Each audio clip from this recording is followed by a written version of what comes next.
Hello, welcome to Making Connections. Today I will be making a video about a special service that we have at our church. They call it the Pentecost service, or the memorial for members that have already passed away and gone to heaven. So here we are at Lazarus graveyard, and it's really big, and it's one of the only Christian style graveyards in Japan. I'm going to show you a bit of that service today.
Where do you want to die? What kind of a question is that? Where do you want to die? Where do I want to be buried? 条件ね。どこで死にたい？重要だよね。Very important question. In my bed at home peacefully. 神様守ってくださって曇りを与えてくださいました。それですね、神様に感謝しつつこの礼拝を捧げてまいりたいと思います。最初にですね、賛美を神様に捧げてまいりたいと思います。皆さんにお配りした紙の裏側にですね、172番墓の中にを賛美したいと思います。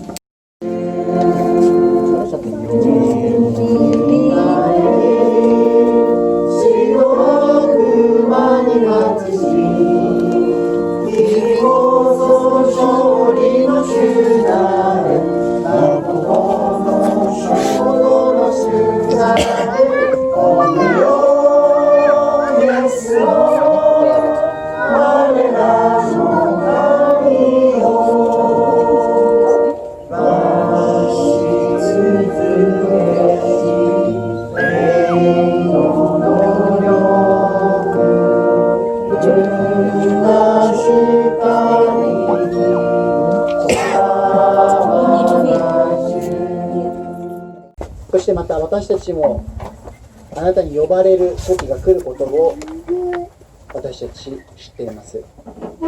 どのように私たちが死んでいくのか、私たちを選ぶことはできませんけれども、でも私たちには希望があることをはっきりとこの礼拝で確認することができますように。小西恵美子姉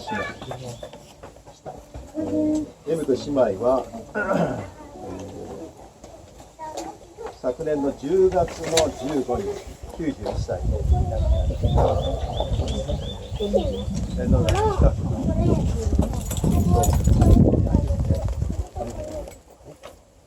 これにいたしました。またその時にはコロナが出ていなくて、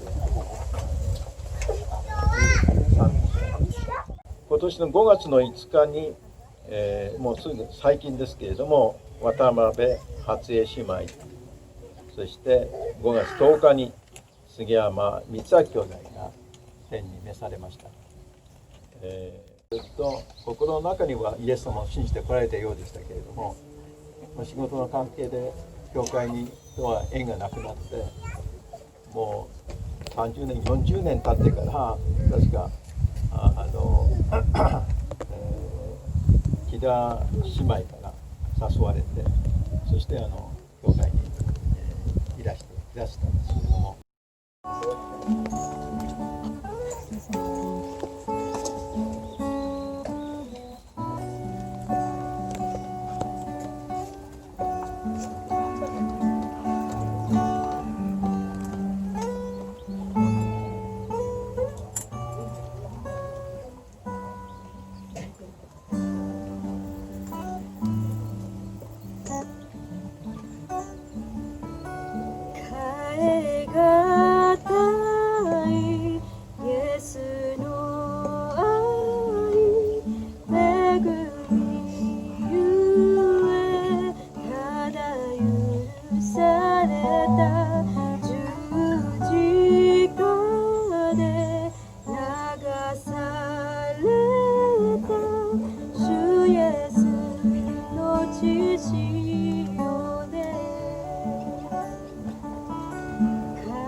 そうするとその絵はって向こうが今度びっくりするからね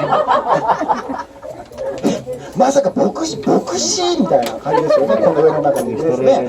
牧師になりたいという人初めて会ったはずであります。でですね、そうでもうお互いに食いついて話し合ってるわけですね。で、内田さんはですね、コロナが落ち着いたら、ね、ぜひセブでね、その年代を見てほしい。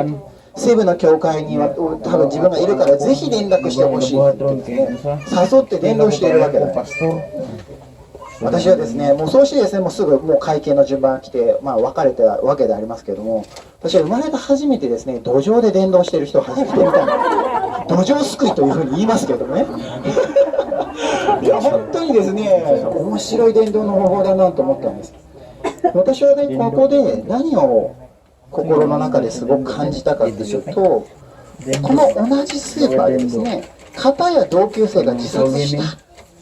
福音を語ることができなかったということと同時に、片や同じスーパーで内田兄弟がですね、ソーシャルディスタンスを気にせずですね、近づいていってですね、伝道している姿を私は見たわけでありました。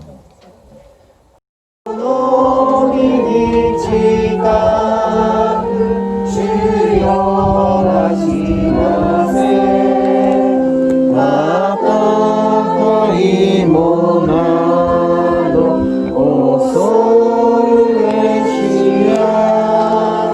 導く御手にす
I made it back home from the cemetery and the service there. Unfortunately, I wasn't able to get an interview with the pastor, our pastor of Abiko Baptist Church, Shinji Amari. Everyone was quite busy, and as soon as it was over, we all cleaned up and everyone left right away. Whereas before, in previous years, people hung around and talked and kind of fellowshipped a bit. But I think maybe because of the coronavirus going around and also the weather was getting kind of gloomy looking, I think people wanted to go home right away this time. So maybe I'll have another chance to interview him about the graveyard itself and how it was established. And maybe also he can explain better about the service that we do there. I don't personally know or remember all the details, so hopefully I can get him to explain better. It was a short service this year. Last year and previous years we usually do a, I'm not sure what it's called. Everyone that is in attendance gets a single flower, maybe a rose or something similar, and we go up to the memorial stone and place a flower on the memorial headstone there. So in the area that we were gathered, that is actually, they're all church headstones, so church memorial headstones. So no one is actually buried there, I think. So that section is for churches in the Kanto region to come and have a Christian-style memorial service. But since Japan is a Buddhist country, Buddhist or Shinto, if you want to bury your family member, you have to register as a Buddhist, and then you're able to buy a plot to set the ashes of your family member that has died, or your future self. But there are many Christians in Japan that don't want to do that option because, we're Christian and we are not with the Buddhist religion, and we don't want a Buddhist ceremony for when we die. And that's why Abiko Baptist Church built and established this cemetery. I thought that it was the only Christian cemetery in Japan, but I just recently did some research and I saw that there are other Christian cemeteries in other prefectures, I think. I saw that there was one in Sendai. I don't know how big it is or if it was just a memorial headstone for that specific church. And I haven't done too much research to see if the Lazarus cemetery is the only one. But I don't think it is anymore. Maybe at one point it was the only cemetery for Christians, but I think there are more. But don't quote me on that. Okay, well, it's time to end this video, and I hope that you enjoyed this content. Thought that this would be a very interesting video to compare my religion as a Baptist growing up in America and how we view funerals and graveyards compared to the Japanese Christian or Baptist style of all of this. Once the virus situation settles down and we can hopefully go back to having normal services with all of our members in the church, I want to do a tour of what it looks like in a missionary Baptist church in Japan. So I look forward to that. Okay, well, I hope to see you all again soon, and please remember to like this video and subscribe to my channel. And of course, comment as well. I want to see your thoughts on this ceremony and maybe some experiences you've had in Japan with graveyards or cemeteries, or in your own country, how Christians can go about having a Christian-style burial. I hope everyone can stay blessed and make your own connections wherever you are. Thank you. Bye.